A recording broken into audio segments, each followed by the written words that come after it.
and now I feel like I want to read my own favorite book, which is gonna be difficult to choose, but maybe I'm gonna do it. Hey guys, welcome back to this channel. Today, as you can see in the title, I'm gonna be talking about what things you can read during spring, because I thought that'd be a fun video to make. I both have some general, what is it called? Recommendations for what I like to read in spring, and also I'll have some specific ones, and I think I'll start with these specific ones. But of course, before all that, we will have to do my calendar swap, and I just realized maybe I should have taken it before, but it is here. This last week we had the one about cake, the one about your best friends being chocolate cake. Oh my god, this is beautiful. Look at this, it's a sunset. Anyway, a smile can spread much more warmth than the sun can, even on the hottest summer day.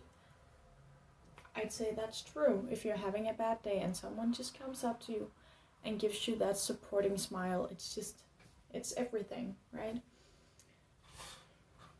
It's nice. And the first book, Yes, No, Maybe So. This is the book I'm currently reading. To be honest, I think you could read this all year round, but I want to talk about it in a video. So here we are talking about it in a video. I've been finding myself pretty captured by this book lately.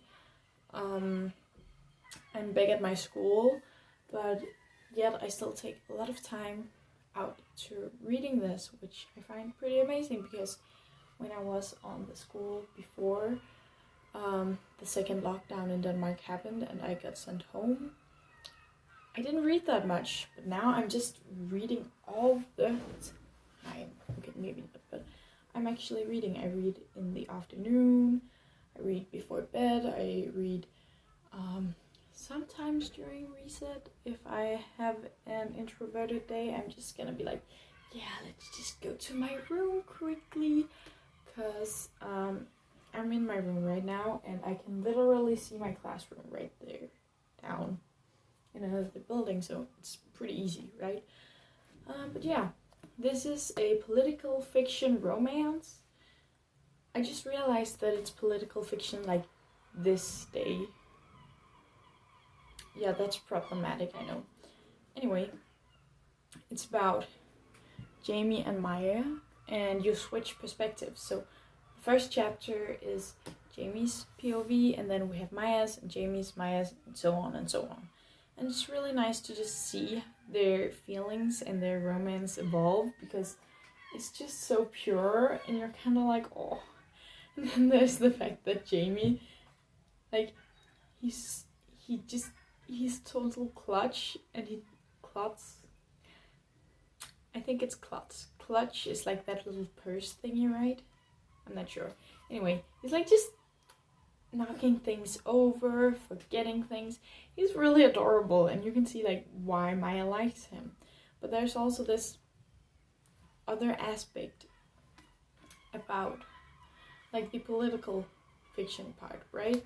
Because they are doing, it's a special election. I don't know what that is in the US, but it is.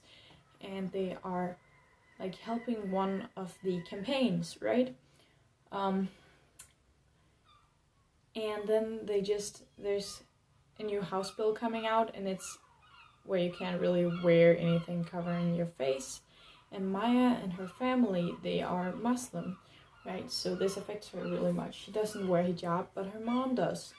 And she's really affected by this. And Jamie, he's a Jew.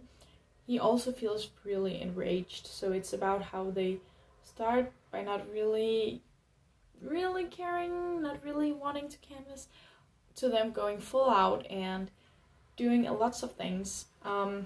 It's really interesting. I like the political aspect of it, because it talks about some things where you're like, well, that's not healthy, or that's not like good, right?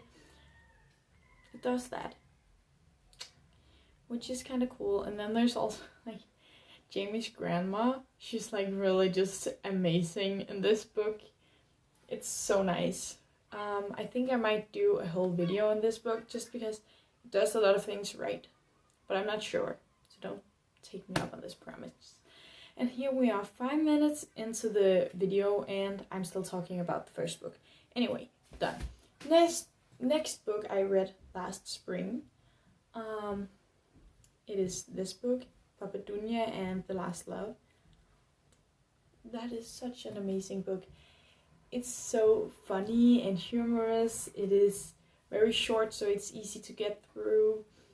It is just really weird and twisted in some ways, but on other hands, it actually has comments on stuff. It's about this old woman who moves back to her hometown, which is almost right beside Chernobyl. So it's radioactive, right? And the radiation is still there. And it comments on the fact that people are like, well, we won't go further than that.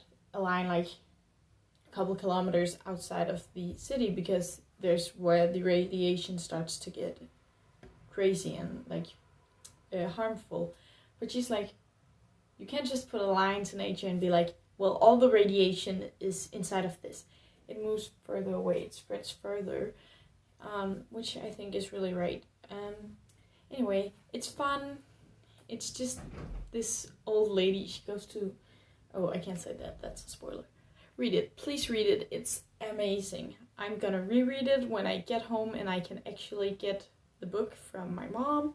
I'm gonna reread it. It's so great. And the next book I have is this one, which is...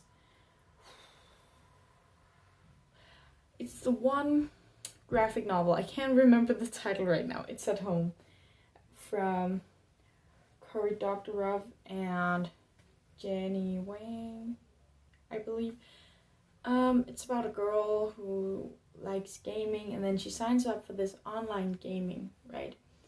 And then it's about her finding out about a scheme and stuff. It's really fun. I read it in like half an hour. It's a nice book. You can always read it, and I like to go for softer books in the spring. I feel like I want to read something light and breezy. This one is not exactly light and breezy, but I want to read something that makes me laugh, makes me smile, does all of that, right? This is not when I want to be reading like in-depth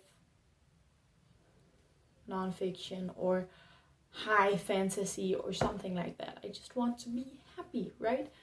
So that's also a lot of what I want to read. Then there's The Little Prince. Oh my god, you can look at it from two perspectives.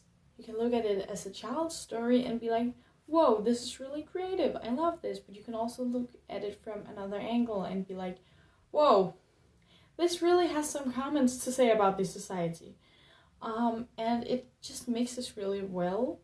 So, like, kids will not be disturbed by the part where it has comments to the society, but adults can also just enjoy the stories of this book, which I really like. Yeah, this book was just great. I borrowed it from my boyfriend's mom, and damn, I really, really liked it. You should go read that. Now for the more general recommendations. The first one I have is romance, because again I want something light and breezy, and romance can do that. At least it can for me. It can make me happy when I read about two people who fall in love, or three people. I haven't read about that before, but if it's in a book and it's a good written romance, it can make me happy, right?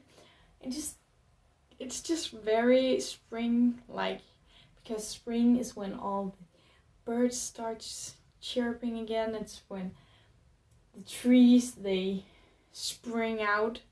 It's when everything starts becoming green and alive again, right? Just like love, it's starting to get beautiful around us. So I really like that. The other thing is again something that goes under light and breezy.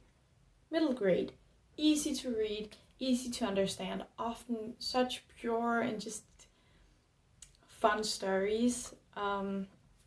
I will just stand up for 2 minutes and show you a book I'm planning on reading after I've read this one.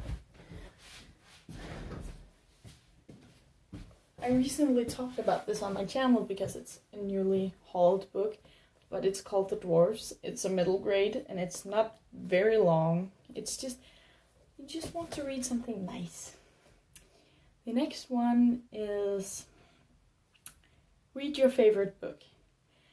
Rereads can be really great. They can also be trash when you read that book you loved. You really loved it. It's the book that got you into reading. You reread it and you're like, what is this trash? But rereading can also be great. I'm gonna be reading Dunja and the Last Love, like I said. I love rereading books because sometimes you pick up on small things you didn't pick up on the first time. And just, there's a reason why this is your favorite book. Because you liked it. It made you happy. Well, I don't know if it made you happy, but you liked it, right? And something you like should make you happy. So maybe you can be excited. Oh my god, I'm gonna read this book again, right? So just read whatever the fuck you want. I'm sorry for my language, but just read your favorite book. Something like that. Yeah. That's all I had for this video. I hope you liked it. I hope you took something away from it. Yeah, I hope you are gonna have a good week, a good day until I see you again. Bye!